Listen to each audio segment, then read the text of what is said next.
rápidamente con el con el tribuno, miembro del Tribunal Constitucional, Gustavo Gutiérrez Tixe. Bienvenido, doctor Gutiérrez Tixe, a Exitosa.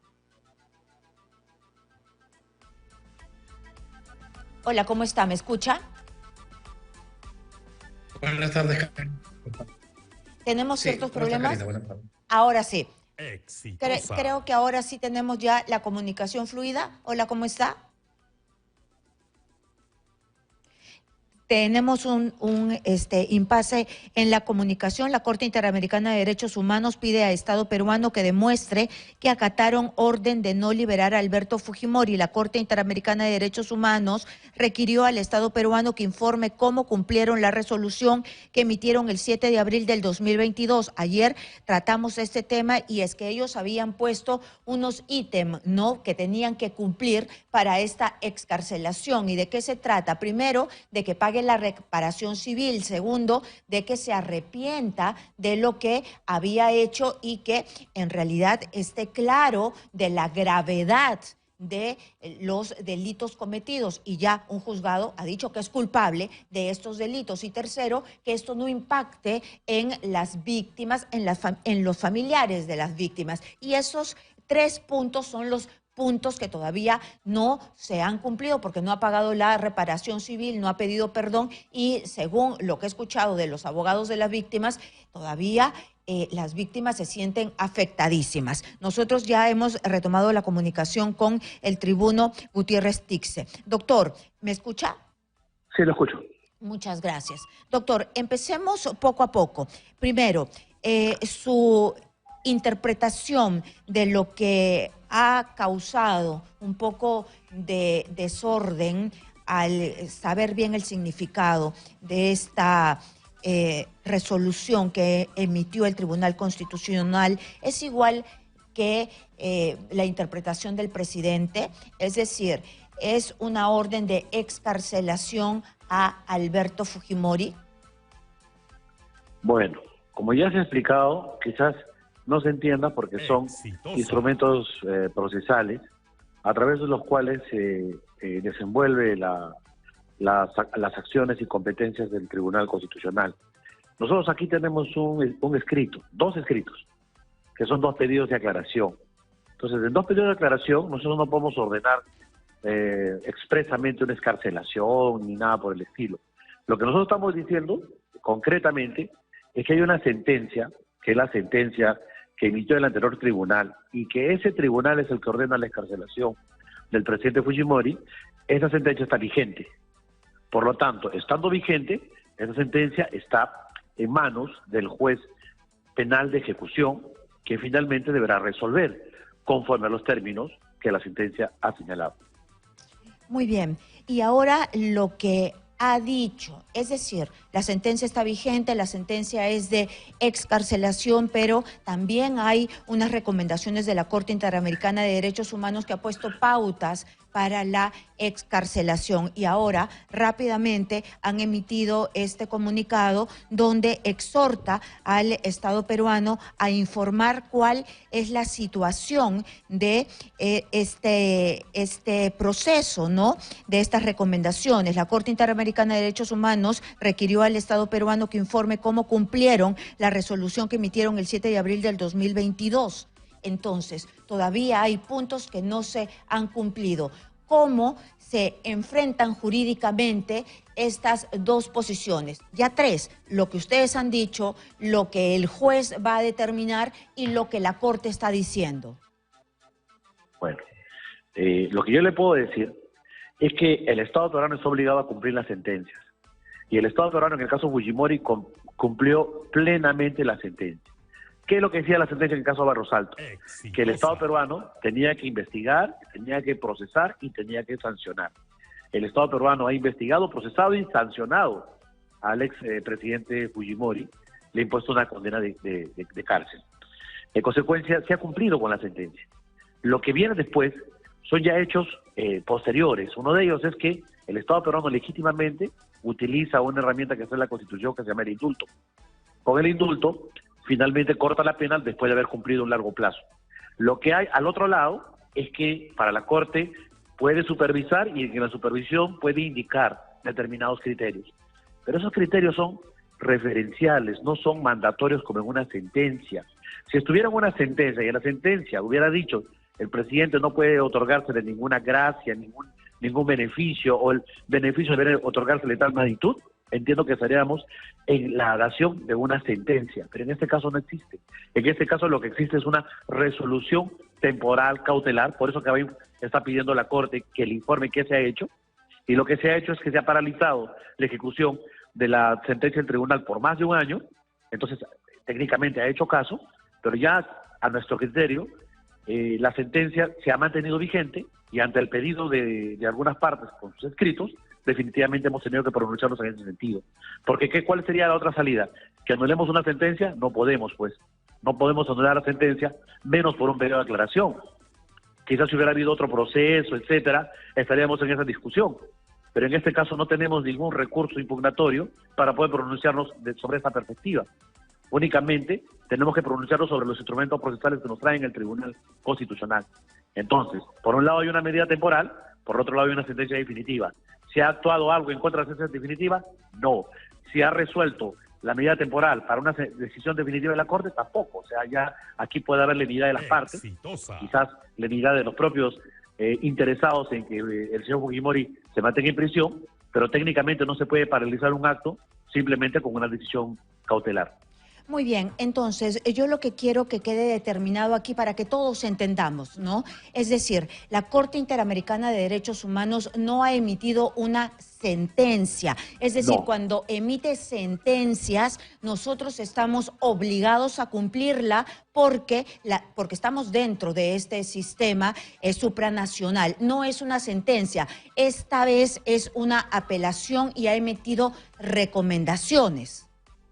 Correcto, lo que ha hecho es un escrito, las partes, los abogados de las partes, de los deudos, entiendo, que presentaron un escrito para que se supervise la ejecución de la sentencia, ¿no? Entonces la ejecución de la sentencia ya es bastante abierto, de acuerdo a los sistemas. Por ejemplo, en Europa, quien supervisa la sentencia son los políticos a través del Comité de Ministros de la Unión Europea.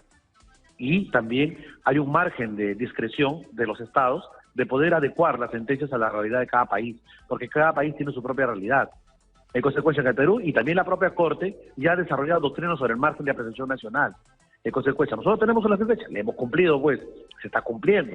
El señor tiene 85 años, ha cumplido, tiene creo ya 17 años de la prisión. Entonces, lógicamente, si desde esta perspectiva se utiliza una herramienta constitucional, se entiende que esa es válida, salvo, repito, que hay una decisión como un proceso donde finalmente se revoque dicha sentencia, que a nuestro criterio no ha ocurrido. No ha ocurrido, por lo tanto, la sentencia del Tribunal Constitucional emitida por el anterior juzgado que ordena la liberación de Fujimori está vigente. Muy bien, entonces, esta medida cautelar, ustedes entienden que ha sido temporal, pero la medida cautelar de la Corte Interamericana de Derechos Humanos estableció que se debe abstener el Estado peruano de implementar el indulto si es que no cumplen ciertos requisitos. Bueno, y estos requisitos ellos pueden decir muchas cosas porque eso de abstenerse, eso de abstenerse no es una sentencia. La sentencia condena al Estado, declara fundada o infundada una demanda. Es como si mañana Exitosa le metieran una medida cautelar y la medida cautelar quede por siempre. O que le digan, ¿sabes qué? La medida cautelar no voy a revocarte hasta que tú cumplas con ABC requisitos. No. Las medidas cautelares son provisorias, son medidas provisorias, por eso dice no se ejecute, no se cumpla, dice. Entonces ya pasó un año, las partes no han activado ningún cuestionamiento dándole sustantivo al respecto. Por lo tanto, la sentencia no ha sido anulada, la sentencia está vigente. Y entonces, ¿usted cómo interpreta que la Corte Interamericana de Derechos Humanos inmediatamente después de conocido este paso que ha dado el Tribunal Constitucional le esté exigiendo al Estado peruano que el 7 tengan que, el 7, sí, ¿no? A ver, que no me quiero equivocar, que tiene que dar cuenta de lo que viene haciendo? Bueno, como tú misma lo has dicho, a ti te llama sorpresa. A mí en realidad no me llama tanto sorpresa porque siempre ha habido un activismo muy recurrente en el caso Fujimori de parte de la Corte, pero está en todo su legítimo derecho a pedir los informes que correspondan. Y el Estado peruano, yo entiendo que debería darle todos los informes y todas las acciones que haya tomado al respecto. O sea, creo que eso es parte de un proceso de supervisión. Pero lo que no se puede admitir es que una supervisión termine anulando una sentencia. Eso no está en los instrumentos internacionales de la Corte Interamericana de Derechos Humanos. En el caso, yo en algún momento hice recordar que cuando tuvimos un problema con un indulto, con el caso Crucillas, finalmente, que el señor Crucillas, ¿se acuerdan que le dio un indulto y se le encontró en un restaurante, en una condición saludable? Finalmente se interpuso un proceso judicial a efecto de una revocación del indulto, ¿no? Entonces, en este caso también hubo una decisión del Tribunal Constitucional. Entonces, hay vías que correspondan, que repito, como lo dije en la mañana, no puedo decirlas yo del todo porque no soy el abogado, yo soy un juez, y por lo tanto en su momento tendremos que pronunciarnos eventualmente conforme a los medios impugnatorios que lleguen al Tribunal Constitucional. Pero lo que no podemos decir como tribunal es que la sentencia tenga que anularse, no podemos decir eso, no podemos decir, ¿sabe qué? No se aplica la sentencia, no podemos decir eso, no tenemos ningún recurso que haya llegado al tribunal, tenemos un pedido escrito, ¿sabe qué? Devuelve el expediente, estamos devolviendo el expediente, hemos verificado que no hay ninguna anulación de sentencia, pues la sentencia está vigente. Y es el juez de ejecución el que tiene como en primer plano, quien tiene que pronunciarse al respecto. ¿Y esto acarrea algún tipo de sanción, exhortación, observación de parte de la Corte Interamericana de Derechos Humanos hacia el Perú? No entiendo por qué habría una sanción, observación si el Estado cumplió con la sentencia. Si el Estado no hubiera cumplido con la sentencia, entonces ahí habría una sanción. Si el Estado no hubiera investigado, no hubiera condenado al señor Fujimori, ahí el Estado merecería una sanción. Aquí el Estado peruano ha cumplido con los mandatos de la sentencia en el caso Barros Altos y La Cantuta. Lo que estamos hablando ahora, repito, lo reitero nuevamente, es que la Corte, de modo activista, trata de crear en resoluciones que no son sentencias, nuevos mecanismos para poder controlar una decisión que forma parte del margen de apreciación nacional que tiene el Estado peruano para conceder el indulto en determinados casos, como ocurre en el presente. Claro, yo justamente le estaba preguntando sobre eso, sobre lo que había dispuesto referente al indulto. Exitosa. Pero yo le dejo una pregunta y le ruego por favor que me responda después de la pausa comercial. ¿Qué cosa es lo que podrían hacer, esbozar? Porque ustedes ya están diciendo, nosotros hemos visto la sentencia y la sentencia se tiene que cumplir. Ya más allá de recomendar, más allá de las recomendaciones, la Corte Interamericana no puede dar otro paso. Y además, ha habido otro caso similar como el que estamos viendo, como el que ustedes están viendo en este momento, de no aceptar la totalidad de las recomendaciones, porque ya nos ha dejado usted claro que una cosa son recomendaciones y otra cosa son las sentencias de la Corte Interamericana de Derechos Humanos, que no se han acatado en su totalidad aquí en el Perú o en el extranjero. Regresamos nosotros rápidamente con el doctor, miembro del Tribunal Constitucional, Gustavo Gutiérrez Tixe. No se mueva de Exitosa. Ahora vamos a ir rápidamente, regresamos con nuestra entrevista con Gustavo Gutiérrez Tixe, miembro del Tribunal Constitucional. Doctor, yo le había dejado una pregunta, si existe algún tipo de antecedente de no acatar en nuestro país y después en otros países, yo me imagino que en otros países sí hay, ahí vemos a Venezuela, nada más, de no acatar las recomendaciones que hace la Corte Interamericana de Derechos Humanos. Las recomendaciones no son las sentencias. Sí. Los tratados internacionales nos vinculan directamente al cumplimiento de las sentencias. Recomendaciones son esas, recomendaciones.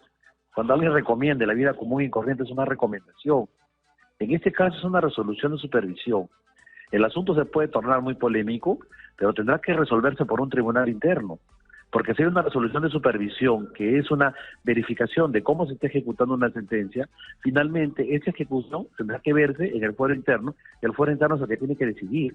Eso es lo que se llama el margen nacional de apreciación.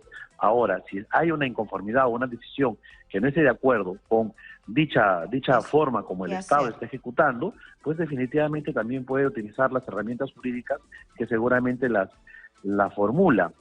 La magistrada Pacheco el día de ayer hablaba de que la Corte, las decisiones de la Corte, los estados los cumplen un 15%.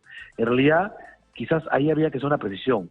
15% no de las sentencias, sino de las recomendaciones, sino de estas medidas complementarias que se busca dar, que son en todo caso doctrina, y hay una polémica, repito, que tiene que resolverlo un tribunal jurisdiccional, y en este caso, de acuerdo a nuestra Constitución, a quien corresponde definir ese sistema constitucional que tiene su primera instancia en un juez penal o civil, de acuerdo a la modalidad de proceso de tutela, y finalmente en el Tribunal Constitucional. A ver, para quedar clarísimos, usted me dice que el 15% de los estados que están dentro de este sistema interamericano cumplen las recomendaciones. No, las recomendaciones se cumplen en un 15%, es lo que dijo ayer la magistrada Pacheco. Muy bien, ¿las sentencias sí se cumplen en su totalidad? Por supuesto, porque las somos vinculantes, estamos vinculados a las sentencias de la Corte. Entonces, la pregunta que se haga o le hago a la opinión pública, ¿se ha cumplido o no con la sentencia? Evidentemente se ha cumplido con la sentencia. Ahora que quieren que el señor pida perdón, no sé, etcétera, que veo que eso es lo que la Corte en sus recomendaciones estipula, esos no son propiamente mandatos de la sentencia, sino es una opción que finalmente la Corte está señalando. Y es por eso que la Corte no ha anulado la sentencia del Tribunal Constitucional. Y tampoco es un requerimiento obligatorio que pague la reparación civil.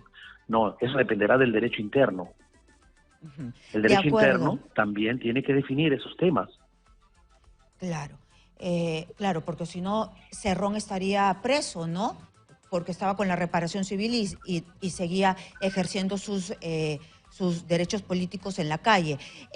Yo tengo una pregunta más. ¿Qué es lo que puede hacer, ya que usted ya me explicó que una cosa es la sentencia, otras cosas son las recomendaciones? Ustedes han decidido que se puede excarcelar, eso es su interpretación, y ahora es muy posible que un juez siga ese camino, porque ustedes son los que interpretan las leyes en este país, son el máximo órgano jurisdiccional. Entonces, ¿qué podrían hacer los abogados de los deudos? Tienen que empezar otro proceso en la Corte para que anulen esa sentencia.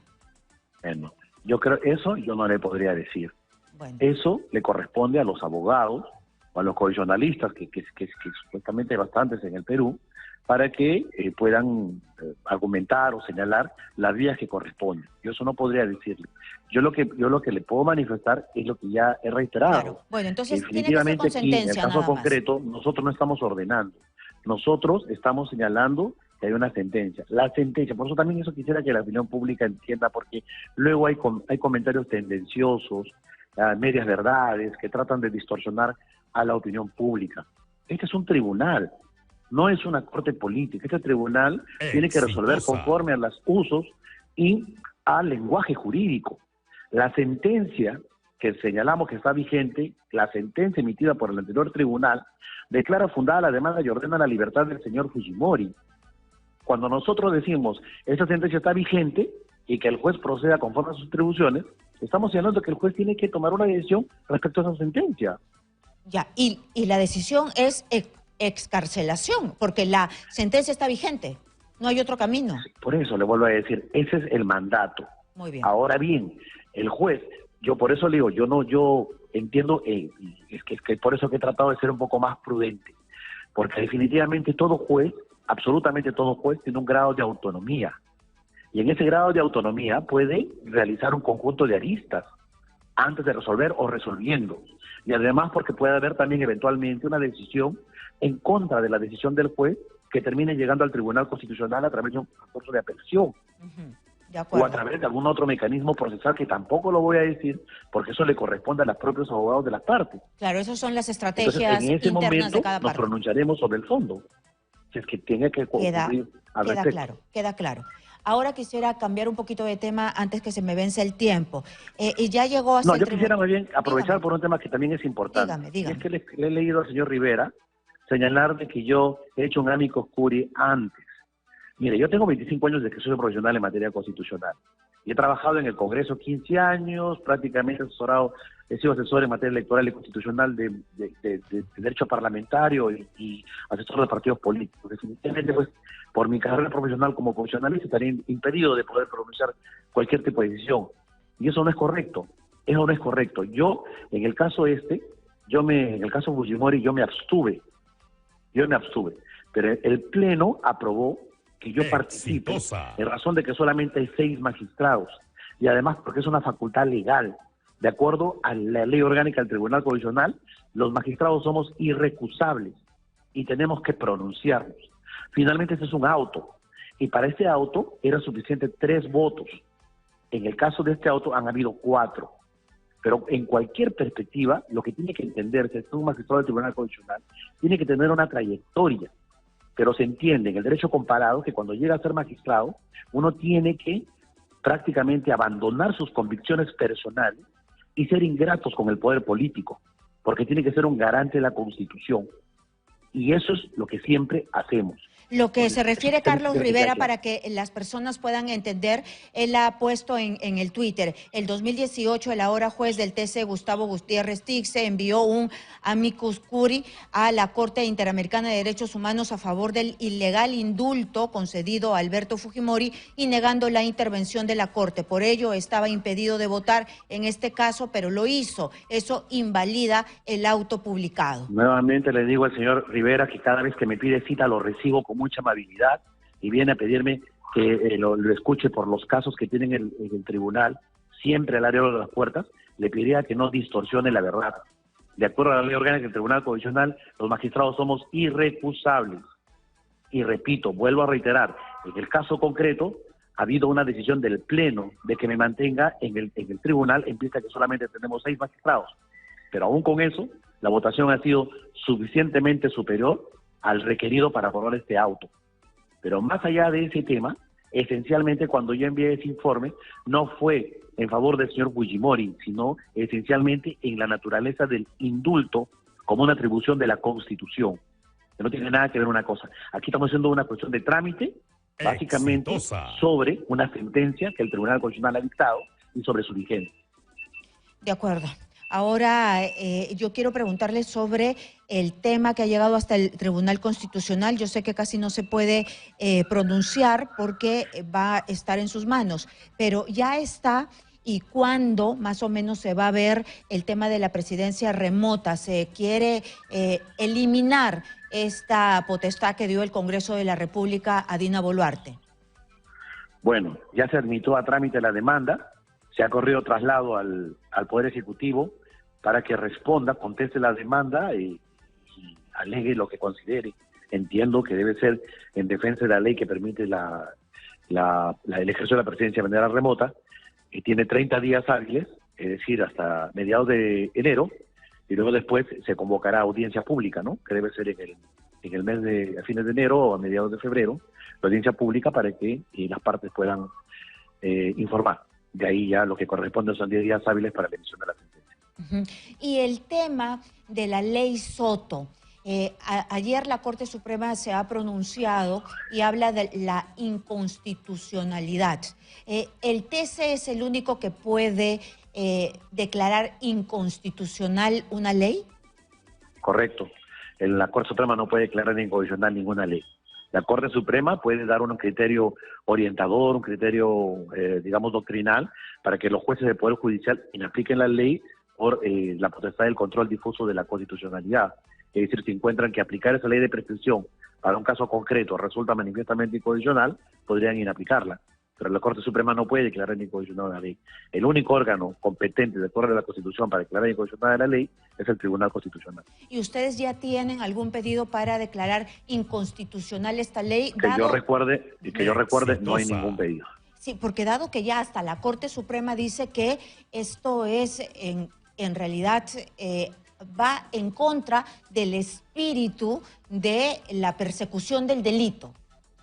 Bueno, yo no sé, no tendría que conocer con más detalle, pero no es que esté diciendo algo, adelantando opinión al respecto, pero nosotros controlamos también las decisiones de la Corte, que en muchos casos casos individualizados, también hay algunos excesos en la aplicación de la ley y tenemos que declarar fundadas las sentencias y nulas las decisiones de la Corte. Entiendo que aquí lo que hay es un criterio y está correcto, está bien que la Corte emita sus criterios, no es una incondicionalidad. Lo que la Corte está estableciendo es un criterio para no aplicar indiscriminadamente, esa ley ¿no? en casos.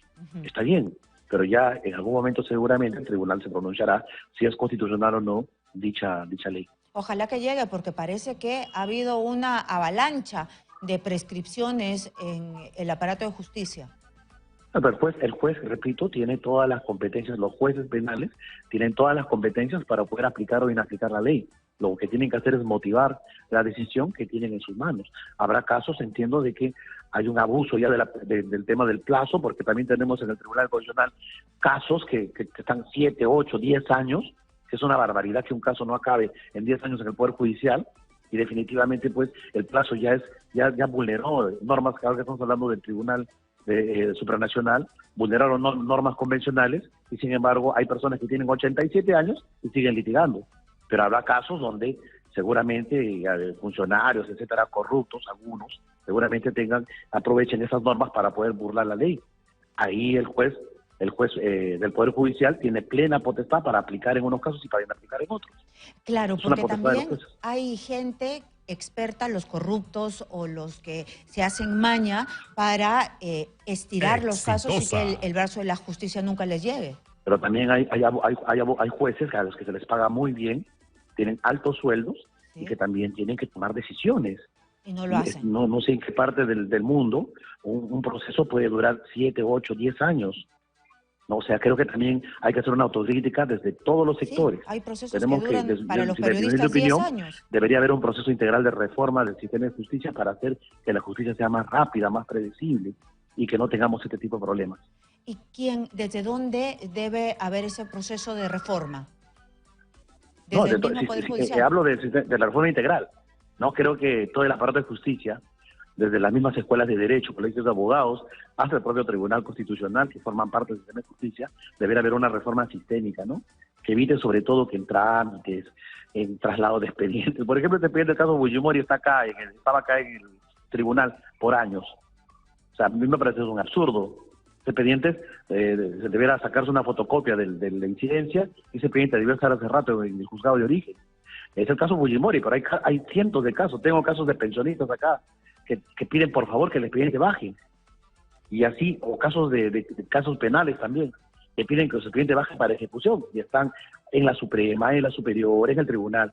O sea, hay mucho por trabajar, pero ello será otra perspectiva la que habrá que analizar al respecto, ¿no? Uh-huh. Bueno, ojalá que les pongan el foco rápidamente a todos esos casos que esperan tanto tiempo. Muchas gracias por estar con nosotros y por darse el tiempo de explicarlos qué es lo que van a hacer y qué es lo que ha pesado más para dar esta opinión, este auto del Tribunal Constitucional, así se llama esta opinión que ustedes han dado. Muchas gracias al tribuno Gustavo Gutiérrez Tixe, que nos ha dicho, en suma, de que la recomendación son recomendaciones y no están obligados a seguirlas. Ya para ellos ha pasado demasiado tiempo y que esta cautelar ya venció, no puede ser para siempre, y por eso ellos han dicho que la sentencia está en plena vigencia y la sentencia es que se excarcele a Alberto Fujimori. Entonces, todas las miradas están ahora en el juez de Ica, que tiene que excarcelar, o aparentemente tendría que excarcelar, porque es lo que ha interpretado el Tribunal Constitucional. Y lo que sí se tiene que hacer de todas maneras, porque es vinculante, es obligatorio, es cumplir las sentencias del Tribunal Constitucional. Hay una cifra que nos ha dado 15% de acatamiento de estas recomendaciones a nivel de todos los países que integran el sistema interamericano de derechos humanos. Nosotros nos vamos a ir rápidamente a un enlace telefónico con Claudio Cajina, abogado procesalista, para que nos cuente un poco qué es lo que ha pasado con esto de la ley